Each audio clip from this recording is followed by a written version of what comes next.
Hello friends, మీరు చూస్తున్నారు Jaina studies @918. Welcome back to the social series topic 3. ఈ వీడియోలో మనం అతి పురాతనమైన 2 పటాల గురించి మనం తెలుసుకుందాం. ఒకటి సుమేరియన్స్ వేసిన మట్టి పలక మీద గీసిన పటం. అది 4000 సంవత్సరాల క్రితం నాటిది. వాళ్ళ భూముల గురించి, ఆ భూముల నుంచి వచ్చే ఆదాయాల గురించి ఆ పటంలో తెలియజేయడం జరిగింది. రెండోది బాబిలియన్స్కి సంబంధించిన మట్టి పలక.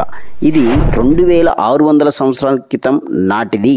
ఇది ప్రస్తుతం ఇరాక్ వాసులు, సుమేరియన్స్ కూడా ఇరాక్ వాసులే. ఈ మట్టి పలక మీద వాళ్ళు ప్రపంచం మొత్తం గుండ్రంగా ఉందని వాళ్ళు నమ్మేవాళ్ళు. ఈ ప్రపంచానికి మధ్యలో వాళ్ళ పట్టణమైన బాబిలియన్ పట్టణం ఉందని వాళ్ళు విశ్వసిస్తున్నారు. ఈ చిన్న వలయం, ఒక వలయం ఉంది. ఆ లోపలి వలయంలో కుటుంబాలు, గ్రామాలు, కొండలు, పంటలు ఉన్నాయని వాళ్ళు విశ్వసించేవాళ్ళు. వాళ్ళు చేసిన మట్టి పలకం చుట్టూ ఒక నది ఉందని, ఆ నది పేరు చేదు నది అని, దానికి మరొక పేరు ఉప్పు నీటి సముద్రం అని పేరు ఉన్నది.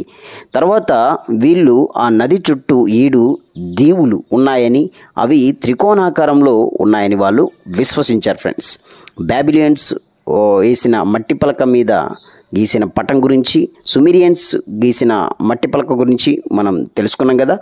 మరొక వీడియోలో మరొక సమాచారం గురించి మనం తెలుసుకుందాం. అంతవరకు సెలవు.